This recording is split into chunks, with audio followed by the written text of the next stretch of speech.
ஊடக நண்பர்கள் உங்கள் எல்லாருக்குமே தெரியும். சமீபத்தில் வந்து நடந்த டபுள் ஆக்குபன்சி, அப்புறம் நூறுசாமி, ஜிடிஎன் பட விழாவில் என்னால் கலந்துக்க முடியல. அதுக்கு காரணமும் நீங்கள் தான். ஏன்னா நான் நடித்த படங்கள் போன வருடத்துலலாம் நீங்கள் கொடுத்த ஆதரவில் இந்த வருஷம் எனக்கு வந்து நிறையா கமிட்மெண்ட்ஸ், நிறையா ப்ரொஃபஷனல் கமிட்மெண்ட்ஸ், நிறையா படங்களில் நான் வந்து நடிச்சிட்டே இருக்கிறதுனால இந்த படங்களில் வந்து என்னால் கலந்துக்க முடியல. அதனால் தொடர்ந்து எனக்கு மட்டும் இல்லை, இங்கே இருக்கக்கூடிய அனைவருக்கும் நீங்கள் கொடுத்து கொண்டிருக்கக்கூடிய ஆதரவு, சின்ன படங்கள் பெரிய படங்கள் இல்லாமல் அனைத்து படங்களுக்கும் தொடர்ந்து நீங்கள் கொடுக்குற ஆதரவுனால தான் நாங்கள்லாம் வந்து இன்றைக்கி இருக்கோம். அதனால் முதற்கண் உங்களுக்கு என்னுடைய நன்றிகளை நான் தெரிவித்துக் கொள்கிறேன். இந்த மேடையை நான் வந்து பயன்படுத்திக்கிறேன். ரெண்டாவது, இன்றைக்கி வந்து எடுத்த உடனே வந்து ஒரு பிரபஞ்சம் வந்து எனக்கு ஒரு விஷயம் சொன்ன மாதிரி நான் ஃபீல் பண்ணுறேன். அதுக்கு வந்து மன்சூர் அலிகான் சார் இந்த ஆல் பாஸ் திரைப்படத்துக்கு கரெக்டாக அந்த ஆடியோ லான்ச்சுக்கு ஒரு கண்டென்ட் கிடச்சிருச்சு அப்படி தான் சொல்லணும். ஏன்னா எல்லா திரைப்படத்துலேயும் வந்து ஏதோ ஒரு விஷயம் ஒரு ஆடியோ லான்ச்சில் நடக்கும். இன்றைக்கி வந்து அவர் பேசுனது உங்களுக்கு வேணால் வந்து ஒரு இல்லை பொதுமக்களுக்கு ஒரு கண்டென்ட்டாக இருக்கலாம். எல்லாருமே வந்து வீடியோ எடுத்துகிட்டு இருந்தீங்க. ஆனால் சாருடைய ஆதங்கத்தை வந்து என்னால் புரிஞ்சுக்க முடியுது. இந்த இடத்துல நான் வந்து அவருக்கு வந்து ரிப்ளை கொடுக்கறதுக்கு நான் ஒரு இடத்துல இல்லை. அதாவது வந்து அவருக்கு வந்து ஒரு ஆன்சர் பண்ணுற இடத்துல நான் இல்லை. ஆனால் நான் இப்படி யோசிக்கிறேன் இந்த விஷயத்த. நானும் இந்த ஆதங்கத்தை நிறைய இடத்துல நான் ஃபேஸ் பண்ணியிருக்கேன். ஏன்னா ஒரு சப்போர்ட்டிங் ஆர்டிஸ்ட்டாக பல நேரத்தில் வந்து நம்ம ஏதோ ஒரு இடத்துல நம்மளுடைய கேரக்டர் வந்து ஒரு ஆர்க்கே இல்லாமல் முடிஞ்சிரும், இல்லைன்னா வந்து இருட்டடிக்கப்பட்டுருவோமோ அப்படிங்கிற மாதிரிலாம். ஒரு உதாரணத்துக்கு கோமாளி அப்படிங்கிற திரைப்படத்தில், நான் இதை சில மேடைகளில் நான் சொல்லலை, ஆனால் ஒரு சில பேட்டிகளில் சொல்லியிருக்கேன். கோமாளி அப்படிங்கிற திரைப்படம் நீங்கள் பார்த்துருப்பீங்க.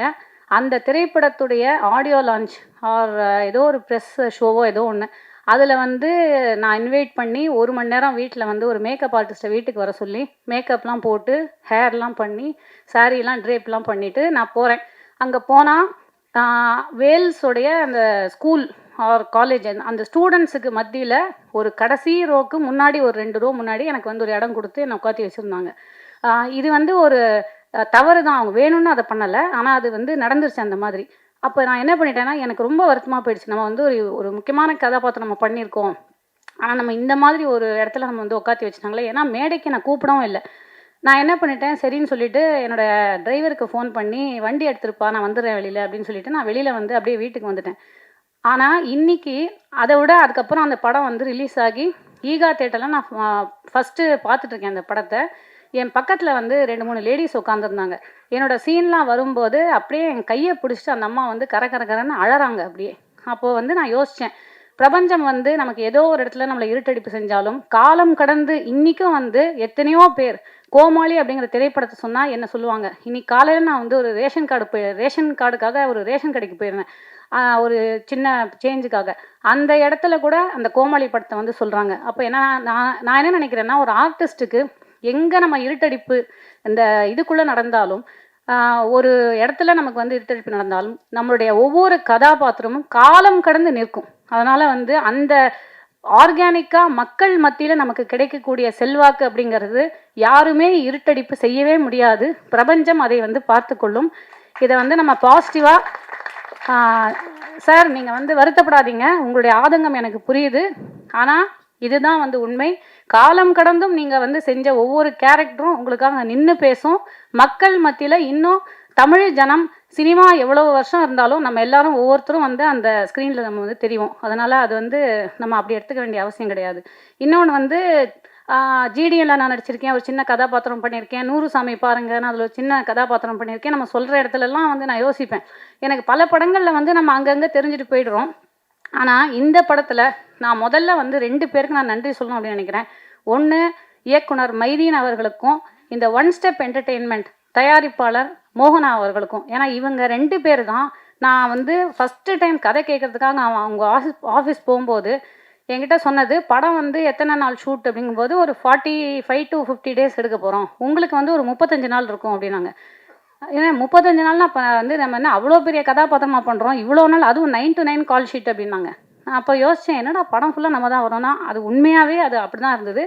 ஒரு சிறிய படத்தில், அதாவது சிறிய படம் சொல்ல முடியாது, ஒரு இந்த பட்ஜெட்டில் செய்யக்கூடிய ஒரு படத்தில் த்ரூஅவுட்டாக வரக்கூடிய ஒரு கதாபாத்திரமாக, அந்த கதையோட்டத்தோடு வரக்கூடிய கதாபாத்திரமாக பண்ணுறது வந்து அவ்வளவு வந்து மனநிறைவாக இருக்குது. அந்த மனநிறைவை எனக்கு கொடுத்ததுக்காக முதல்ல இந்த 2 பேருக்கும் நான் வந்து நன்றியை தெரிவிச்சே ஆகணும். இயக்குனர் அவர்களை பற்றி சொல்லணும்னா, அவர் வந்து நாங்கள் ஒரு விஷயம் அவர்கிட்ட இப்போ வந்து இந்த அசிஸ்டன்ட் டைரக்டரோட பேசிகிட்டு இருக்கும்போது அவங்க வந்து சொன்னாங்களாம், இந்த மாதிரி இது வாங்கணும், பொன்னாடை வாங்கணும் அப்படின்னு சொல்லிட்டு. அவர் சார் சொல்லியிருக்காரு, பொன்னாடை வேணாம், எல்லாருக்கும் யூஸ்ஃபுல்லாக வந்து டவல் கொடுத்துருங்க அப்படின்னு சொல்லிட்டு. அதுக்கு வந்து இந்த மாதிரி தான், இதுதான் அவருடைய ஒரு பேசிக்கான வந்து ஒரு பொதுநலன் கருதுகிற ஒரு மனப்பான்மை. எம்எஸ் பிரபு சார் சொன்ன மாதிரி அவர் வந்து ஒரு நானும் அவரும், நான் அவரை சார்னும் அவர் என்ன மேடம்னு கூப்பிட ஆரம்பிச்சு இன்றைக்கி நானும் அவரும் தோழர் அப்படின்னு பேசிக்கக்கூடிய இடத்துக்கு நாங்கள் வந்து நிற்கிறோம். அந்த அளவுக்கு வந்து அவர் ஒரு சமத்துவம், சகோதரத்துவம், சமூக நீதி இதை பற்றி நிறைய ஒரு ஆழ்ந்த சிந்தனை கொண்ட ஒரு மனிதர். இன்றைக்கி ஒரு காஸ்டியூமர்லேருந்து அங்கே பாருங்கள் காஸ்டியூமர் நிற்கிறாரு, அவரை கூட வந்து அழைச்சிருக்காரு. இது ரொம்ப வந்து அபூர்வமான ஒரு விஷயம். ஒவ்வொரு அசிஸ்டன்ட் டைரக்டரும், ஒரு அசிஸ்டன்ட் டைரக்டர் கூட இங்கே இல்லாமல் வந்து இல்லை, எல்லா அசிஸ்டன்ட் டைரக்டர்ஸும் இன்றைக்கி வந்திருக்காங்க. அது மட்டும் இல்லாமல் அவர் வந்து ஒவ்வொரு நாள் படப்பிடிப்பு முடிஞ்சதுக்கப்புறம் ஈவினிங் வந்து உட்காந்து இந்த டீ அப்படிங்கிறத நம்ம எப்பயுமே யோசிப்போம், அந்த தேநீர் அப்படிங்கிறது எல்லாரும் மனிதர்களையும் வந்து ஈக்குவலைஸ் பண்ணக்கூடிய ஒரு விஷயம் அப்படிங்கிறது. இப்போ தான் சார் சொன்னார், ஆல் ஆர் ஈக்குவல் அப்படிங்கிற மாதிரி எல்லாரும் ஒன்று அப்படிங்கிறத நிரூபிக்கிற வகையில் ஷூட்டிங் முடிஞ்ச உடனே எல்லாரும் வந்து ஒரு சேர் போட்டு டைரக்டர் வந்து சென்டரில் உட்காந்துருப்பார். அவரை சுற்றி வந்து எல்லாரும் உட்காந்து நாங்கள் வந்து நிறைய கதை பேசிட்டு தான் வீட்டுக்கு போவோம். ஷூட்டிங் ஸ்பாட்டை விட்டு போகிறதுக்கே அந்த மனசு வராது. அந்தளவுக்கு வந்து ரொம்ப இனிமையாக பழகக்கூடிய ஒரு சமத்துவத்தை, ஒரு சகோதரத்துவத்தை கடைபிடிக்கக்கூடிய ஒரு மனிதராக இருந்தார். அது வந்து ரொம்பவே பாராட்டத்தக்க ஒரு விஷயமா இருக்குது. அண்ட் மேடம் மோகனா மேம் வந்து நம்ம சிஎம் சார் மாதிரி ரொம்ப கம்மியாக தான் பேசுவாங்க, ஆனால் கரெக்டாக பேசுவாங்க. இப்போ கூட பார்த்தீங்கன்னா ஃபஸ்ட்டு அவங்க வந்து வரவேற்புரை, எல்லாருக்கும் வணக்கம், நன்றி வணக்கம், அதோட முடிச்சிட்டாங்க. ஸோ அவங்க வந்து ஒரே ஒரு விஷயம், 2 விஷயம் அவங்கள பற்றி சொல்லி பாராட்டணும் இந்த இடத்துல. ஒவ்வொரு நாளும் அன்னன்னைக்கு பேமெண்ட்டை அன்னன்னைக்கு கொடுத்த ஒரு தயாரிப்பாளர். இது வந்து சினிமாவில் ரொம்பவே அபூர்வமான ஒரு விஷயம்.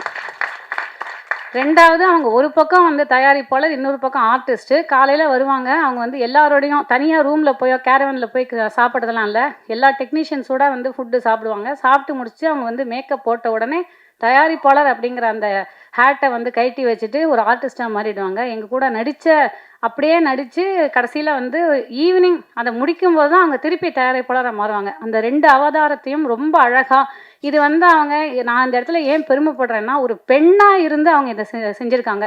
எனக்கு வந்து நான் எத்தனையோ 3, அதாவது சுதா கொங்கர மேம், அப்புறம் லக்ஷ்மி ராமகிருஷ்ணன் மேம், பிரியா மேம், 3 பேரோடையும் நான் வந்து ஒரு விமன் டைரக்டரோட நான் நடிச்சிருக்கேன். ஆனால் இதுதான் என்னுடைய ஃபஸ்ட்டு உமன் ப்ரொடியூசரோட நான் நடிக்கிறேன். ஸோ ஐ திங்க் பல பேருக்கு வந்து அந்த ஒரு அனுபவம் அப்படின்னு நினைக்கிறேன். முதல் பெண் தயாரிப்பாளரோட நடிக்கிற அனுபவம், ஒரு பெண்ணாக நான் வந்து ரொம்ப பெருமைப்படுறேன். தயவு செஞ்சு இதுக்கு நீங்கள் எல்லாரும் கை தட்டலாம். நான் இன்னும் ஒரு 2 நிமிஷம் மட்டும் எடுத்துக்கிறேன். அண்ட் இந்த படத்தில் வந்து நீங்கள் ஃபஸ்ட்டே பார்த்துருப்பீங்க, இந்த ஆர்ட் டைரக்ஷன், நீங்கள் அவுட்டர் வந்து பார்த்தீங்க.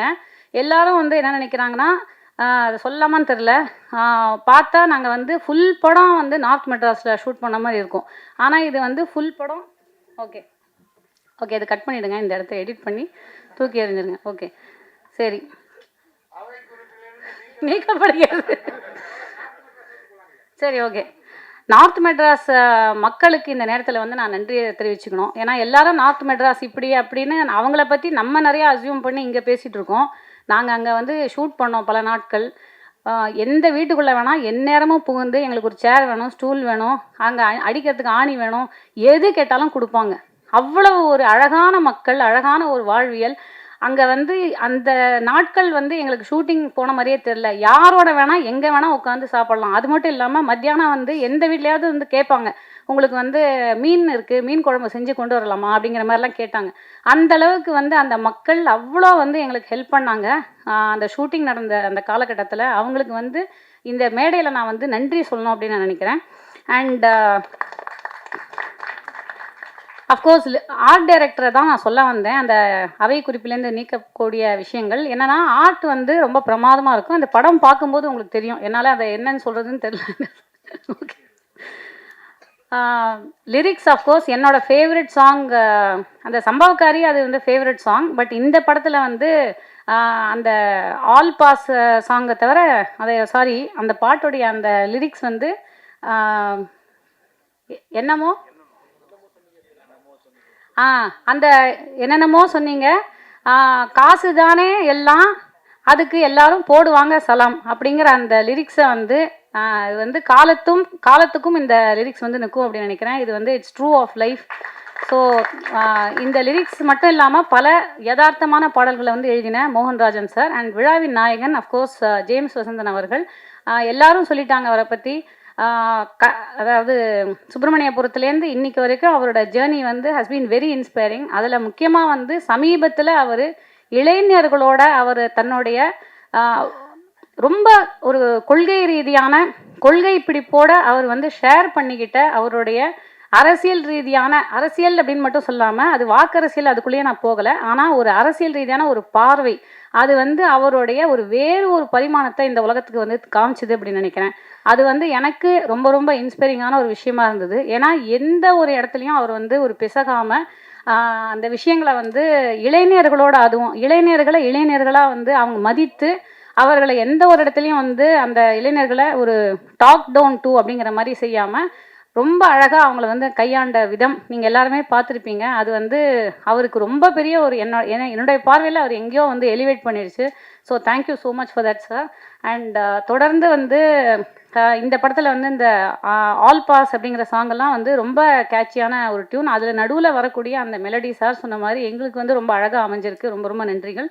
அண்ட் நிறையா சொல்லிட்டேன்னு நினைக்கிறேன். ஓகே, பிஆர்ஓ புவன் சார் அவர்களுக்கும் அப்புறம் இந்த திரைப்படத்துடைய அனைத்து assistant directors and cameraman Dil Raju sir மற்றும் அனைத்து டெக்னீஷியன்ஸ் அண்ட் என் கூட நடித்த ஆட்கள், அதாவது வந்து ஆல் தி ஆர்டிஸ்ட், ஒரே ஒரு வரியில் ஒவ்வொருத்தரை பற்றி நான் வந்து தேங்க் பண்ணி சொல்லிடுறேன். அஃப்கோர்ஸ் வந்து ஜெயபிரகாஷ் சார் சொல்லவே வேண்டாம், த சீனியர் மோஸ்ட். எதுக்குன்னா நான் ஏஜ் வைஸ் நான் எதுவுமே சொல்லலை. நான் என்ன அதாவது வந்து பல நேரங்களில் நான் யோசிச்சிருக்கேன், எனக்கும் ஜெயபிரகாஷ் சாருக்கும் ஒரு படத்தில் கூட காம்பினேஷன் வந்ததே இல்லைன்னு. இந்த படத்தில் நாங்கள் நடிக்க ஆரம்பிச்சதுக்கப்புறம் இப்போ நாங்கள் வந்து இன்னொரு படமும் நாங்கள் வந்து 3 படம் இப்போ ஆக்சுவலாக நானும் அவரும் சாரோட காம்பினேஷன் நான் பண்ணிகிட்ருக்கேன். ஸோ இது வெரி வெரி ஸ்வீட், ரொம்ப இனிமையாக பழகக்கூடிய ஆனால் எக்ஸ்ட்ரீம்லி டேலண்டட். அந்த இடத்துல அந்த கேரக்டராகவே வந்து ஒரு டிரான்ஸ்ஃபார்ம் ஆகி எந்த கேரக்டராக இருந்தாலும் டிரான்ஸ்ஃபார்ம் ஆகி வாழக்கூடிய ஒரு ஆர்டிஸ்ட். அவரோட நடிக்கிறது எனக்கு ரொம்ப பெருமையாக நினைக்கிறேன்.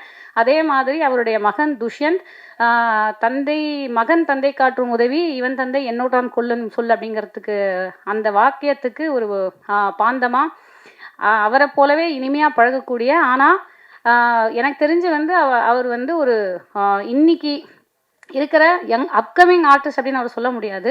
இன்னைக்கு இருக்கக்கூடிய ஹீரோஸில் இப்போ வந்து நிறையா இளம் ஹீரோஸ் வந்துட்டு இருக்காங்க. அதில் வந்து இவர் ஒரு முக்கியமான இடத்த தமிழ் சினிமாவில் பிடிப்பார் அப்படிங்கிறதுக்கு இந்த படம் வந்து ஒரு எக்ஸாம்பிளாக இருக்கும் அப்படின்னு நினைக்கிறேன்.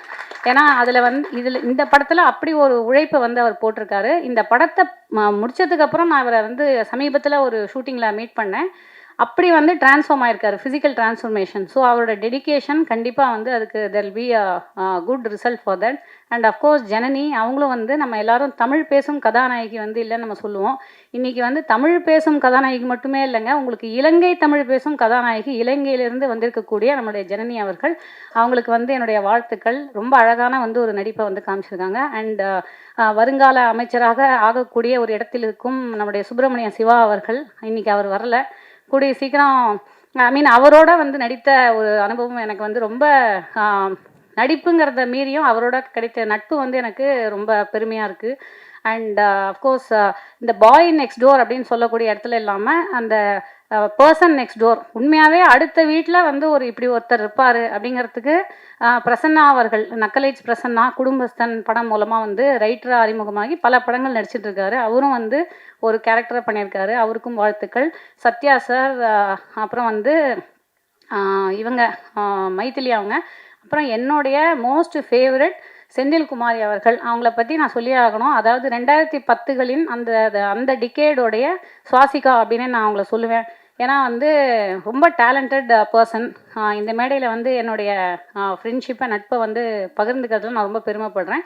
அண்ட் அஃப்கோர்ஸ் எல்லாரையும் மீறி எங்கள் எல்லாரோடையும் இனிமையாக பழகி ஒரு தயாரிப்பாளர் அப்படிங்கிற எந்த ஒரு ஆட்டிடியூடும் இல்லாமல் எங்கள் கூட நடித்த மோகனா மேம் அவருங்க. அவங்க நீங்கள் இந்த படத்தை பார்த்தீங்கன்னா தெரியும், அது வந்து அவங்க நிறைய முன்னாடி அவங்க பண்ணியிருக்காங்க. நடுவில் வந்து அவங்க ஒரு பிரேக் எடுத்துகிட்டு இப்போ தான் ரொம்ப வருஷம் கழித்து நடிக்கிறாங்க. ஆனால் எல்லா ஆர்டிஸ்ட்டுக்குமே வந்து டஃப் கொடுக்குற மாதிரி அவங்களும் நடிச்சிருப்பாங்க. ஸோ அனைத்து கலைஞர்களுக்கும் கைத்தட்ட ஆரம்பிச்சிட்டாங்க. ஸோ நான் முடிச்சுக்கிறேன். Thank you so much. அனைவரையும் நான் சொல்லிட்டேன் அப்படின்னு நினைக்கிறேன். அஃப்கோர்ஸ் அண்ட் வந்திருக்கக்கூடிய Dhananjayan sir and Vikraman sir, R V Udayakumar sir, MS Prabhu sir, அப்புறம் ராஜா அவர்கள் பிரதர், அண்ட் மதன் சார், இன்னும் மகன் சார் பேசுவது, அப்புறம் என்னுடைய எங்கள் குடும்பத்துடைய எங்கள் வாழ்வியலுடைய மகன்களாக நடித்திருக்கிற கோகுல், சஞ்சய் மற்றும் நிக்கில் மூவருக்கும் என்னுடைய வாழ்த்துக்கள். அனைவருக்கும் எல்லாரையும் சொல்லிட்டே நினைக்கிறேன். அவங்கெல்லாம் யாருன்னு தெரியல, அதனால் ஓகே, அவங்களுக்கும் வாழ்த்துக்கள். நன்றி, வணக்கம், தேங்க்யூ.